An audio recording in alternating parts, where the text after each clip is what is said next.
Today for dinner, I made creamy, crunchy garlic parmesan chicken. This was really easy. So first I'm just seasoning some chicken. I took 3 large chicken breasts and then sliced those in half so they're nice and thin. And then I just seasoned them really well with this garlic and parmesan seasoning. And then I took a cup of mayonnaise in a separate bowl and then about a half of a cup of Parmesan cheese. And then just season that with some pepper and some of that garlic Parmesan seasoning again. And then I'm just dumping that over my chicken and then spreading it all out. And then I'm crunching up a bag of these croutons as small as I could get them. And then spread those all on the top. And then I melted a half of a stick of butter and put that on top of that. And baked these at 425 for about 25 minutes, and they were so juicy and delicious. Highly recommend this easy one. I'm not normally a big chicken fan unless it's like fried chicken, but these were so good. They are mouth-watering good. I served mine with some rice and just some roasted vegetables. This has definitely earned a spot in our dinner rotation. I hope you guys give this one a try. Let me know if you do. Today for dinner, I made baked crescent roll sandwiches. I have a lot of lunch meat I need to use up before it goes bad. And these are so amazing. First, you're going to take 2 crescent roll doughs and pinch those little edges and everything shut, or you can just buy the crescent roll sheets. My husband said that they were out at the store, or maybe he couldn't find them. I don't know. But now you're going to layer up your lunch meat. I'm doing ham, salami, and pepperoni. Then you're going to take your cheese. I'm using Colby Jack, but you can use whatever here. I do recommend maybe adding a little bit more cheese on them. And you can add any toppings in here if you want to. I had sliced olives right next to this. I just forgot to add them. All right, now you're going to take that other crescent roll sheet and then pinch everything shut and then lay it on top and then kind of pinch the sides and everything shut. Now take 2 tablespoons of butter and melt that and then add some garlic and herb seasoning to that and then spread it all over the top. Now bake this in the oven at 350 degrees for about 25 minutes until everything is nice and golden. Take that out and then let it cool for a little while, and I always put mine on a cutting board and then I cut it with a pizza cutter. This one is so good. It is nice and buttery and just so flavorful. I hope you guys give it a try. Let me know if you do.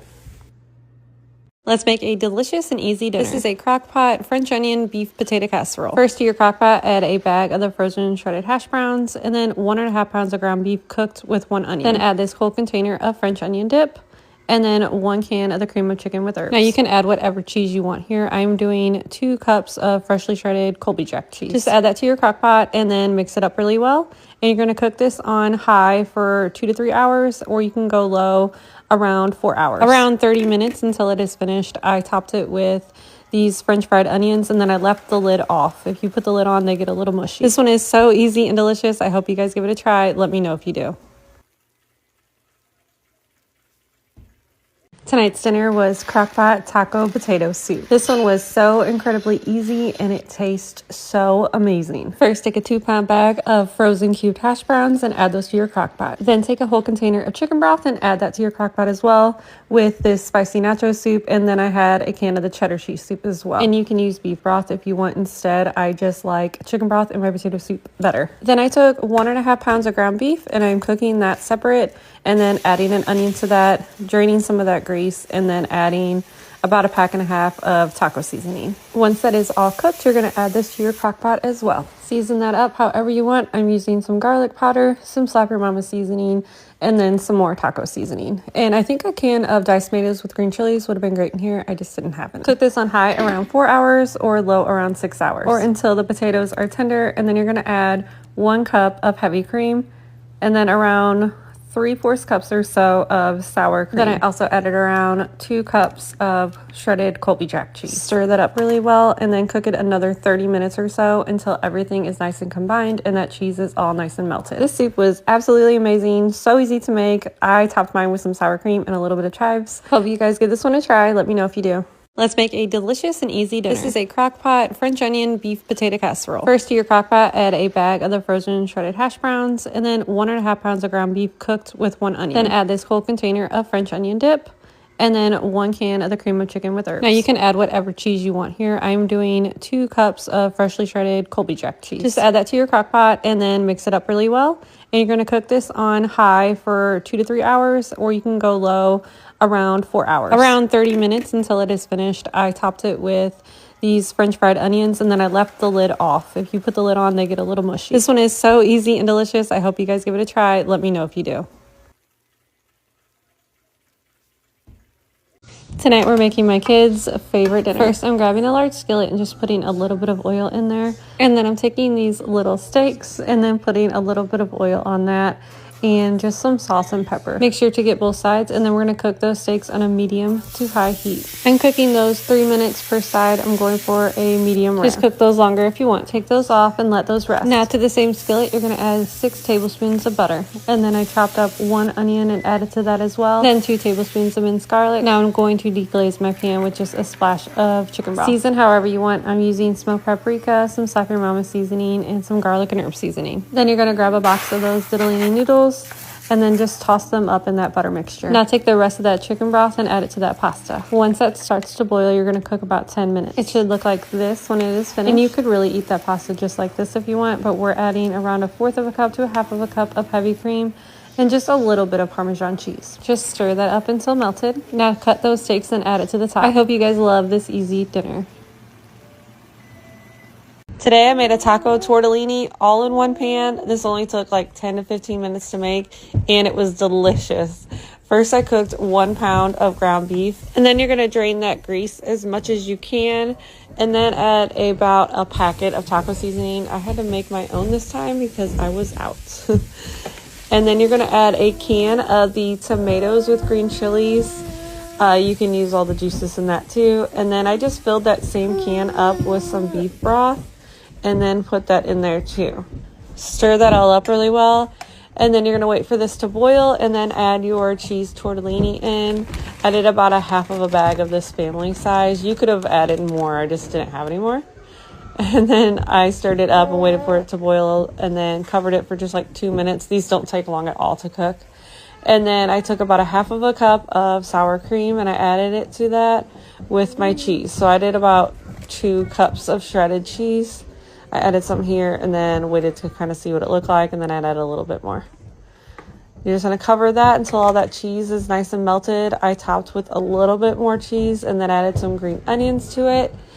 And then at the end, I added some sour cream and more green onions. I loved this. I love how easy it was and quick it was. I hope you guys give this a try. Let me know if you do. Tonight I'm making my favorite dinner. I've shared this one multiple times, but I am going to change it up just a touch. I'm making crock-pot potato soup. First, I am chopping up some bacon, and if you want, you don't have to do as much bacon as me, but we do like to put a lot of bacon on our potato soup. And you're going to get that cooking in a large skillet. Just put that on a medium heat so it doesn't splatter at you. And now I'm taking a few pounds of potatoes and then peeling those. And I like to cube mine pretty small. If you want, you could do bigger cubes and then mash your potatoes later, but I don't really care to mash mine, so this is just how I'm doing it. And then you're just going to throw those in your crock pot with that whole carton of chicken broth. You can season it however you want. I am using some pepper and some smoked paprika. And while that bacon is still cooking, I am chopping up 2 yellow onions. Once that bacon is nice and crispy like this, you're going to remove that and just put it on some paper towels for now. And then take out some of that bacon grease, but leave some in there. And then you're going to add your onion in there. Once that's translucent, you're going to add a couple tablespoons of minced garlic. Once you really smell that garlic, you're going to add that on top of your potatoes and that chicken broth. Just mix it up really well, and you're going to cook this on high for 3 to 4 hours until those potatoes are tender. Then to a separate bowl, you're going to add 1 cup of heavy cream, 3/4 cups of sour cream, and then a couple of tablespoons of cornstarch. Just whisk that together really well, and you're going to dump that in. And if you want, you can skip the cornstarch and just mash those potatoes up, but like I said, I don't really care to do that. And then we are definitely making ours cheesy, so I am shredding up a few cups of cheese. I'm doing Colby Jack and then cheddar. Just mix that up until everything is melted, which will not take any time at all, and then top it with bacon and green onions. Today I made the kids a little Valentine's Day treat. I did a gooey butter cake, but made it more of a strawberry one. Gooey butter cakes are incredibly easy to make, and they are amazing. First, you're just gonna melt a stick of butter and then add a box of cake mix to that with 1 egg. And we are trying out the strawberry one. So it's gonna form more of a dough-like texture, and you're gonna put that in a 9x13 pan, just pat it down. Then for the gooey filling, you're doing 1 block of softened cream cheese, 2 eggs, and then 3.5 cups of powdered sugar. Then do a splash of vanilla. Just mix this up really well, and I am rushing around here, so it doesn't look perfect, but it did taste really good. Just smooth that out over the top, and then you're going to bake that at 350 for 40 to 45 minutes until it starts getting golden around the edges. Today for dinner, I made these crispy, creamy brown sugar pork chops. These were so easy to make, only a few ingredients. These were some of the best pork chops I've ever had too. First, you're gonna take about 3/4 cups of each of these ingredients, Italian style breadcrumbs, Parmesan cheese, and then brown sugar. You're just gonna put that in a dish and then mix that all up. And then I was going to use an egg, but didn't have any, so I'm using mayonnaise, which made this nice creamy kind of base on there too. It was really good. You're gonna dip those in and get everything nice and coated really well. And then bake these at 425 for about 25 minutes. They turned out so good. They were a little bit crunchy in pieces and creamy at the same time, but they were amazing. I hope you guys give this one a try, and I hope you love it. Tonight's dinner was a really easy one-pan chicken parmesan pasta and then some garlic bread. First, I took 3 large chicken breasts and I cubed those up pretty small. And now I'm taking a large separate bowl and then grabbing those seasonings that I'm going to use. Toss that chicken to your bowl and then you're going to add all those seasonings. I did a garlic and herb seasoning, Italian seasoning, some pepper, and then garlic powder. And then I added around 2 tablespoons of cornstarch. Just mix that up really well until everything is nice and coated. Now you're going to grab a large skillet, put a little bit of oil to that, and then a few tablespoons of butter. When that butter is melted and nice and hot, you're going to add the chicken in. While that's cooking, I'm getting my garlic bread ready. Grab a separate bowl and add 4 tablespoons of softened butter to that. I'm doing everything at the same time, so make sure you go flip that chicken after 3 minutes. Now to the garlic bread bowl, you're going to mix in 3/4 cups of mayonnaise. I did that no salt garlic and herb seasoning, and then I'm doing a cup of shredded Parmesan and then a cup of this Gouda cheese. That's what I had in my fridge, and I'm sure I had it. Then after another 3 minutes on that chicken, it should be nice and crispy, and you're going to take that off of your pan. Now to that same pan, you're going to add a couple tablespoons of butter to this, and then 1 diced onion. Now back to your garlic bread, you're going to mix that up and then put it on French bread loaf and top with Italian seasoning. You're baking that at 400 degrees for about 20 minutes. Once that onion is translucent in the pan, you're going to add a couple tablespoons of minced garlic, then 1 pound of pasta, and then this whole jar of marinara sauce. Then I'm adding about 2.5 cups of low sodium chicken broth. If it seems like your noodles are poking up just a little too much, you can add a little bit more chicken broth, and you can season that up however you want. Once that pasta has been boiling for about 10 minutes, it should be about al dente, and now you're going to add about 1/2 cup of heavy cream, and then I did about 1 cup of shredded Parmesan cheese. Mine wasn't quite creamy enough, so I added another 1/4 cup of heavy cream. And now I'm adding some mozzarella pearls to mine and that chicken back to the pan. Let that sit until everything is melted. This dinner came out so amazing. Everybody in the family loved this one. I hope you guys give it a try.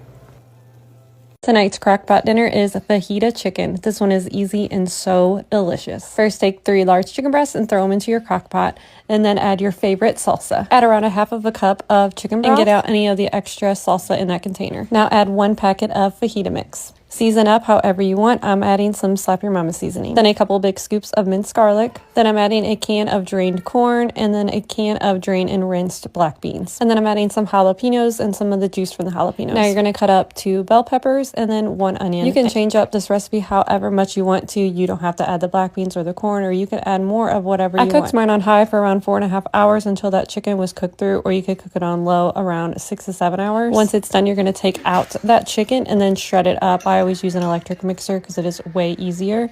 And then you're going to put that chicken back into your crock pot. Just stir up and then you are all finished. You could serve this over rice, or we are making tacos out of ours. I'm going to show you right here. We're just taking some corn tortillas. I dipped them in the juices of that crock pot with a little bit of oil on my pan, added some cheese and then my chicken mixture, and they were done. These were so incredible. I hope you guys give this one a try.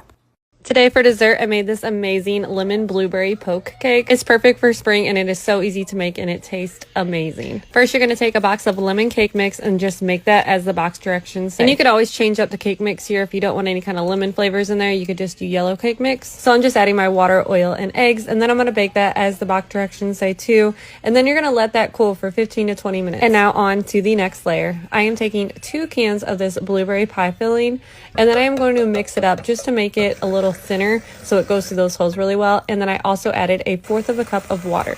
So just mix this up really well until it's about this consistency. And now we're going to go ahead and make that top layer. I'm taking 12 ounces of Cool Whip, and then I'm going to fold in about 1/2 cup of this lemon frosting. So just fold it kind of slowly because you don't want to overdo it on this one. So it's going to look like this. After that cake has cooled down a little bit, you're going to poke your holes all into it, just like this. And I know mine sunk a little. It's because I banged it on the oven whenever I took it out, and then it sank a little bit. It's okay. It still tasted delicious. Now you're going to take that blueberry pie filling and then pour it all over, and then just keep spreading to ensure that it goes in all those holes. Next, you're going to add that whipped cream mixture and then spread it all over. Then you're going to top it with some fresh strawberries, just like this, and then refrigerate for at least 3 hours.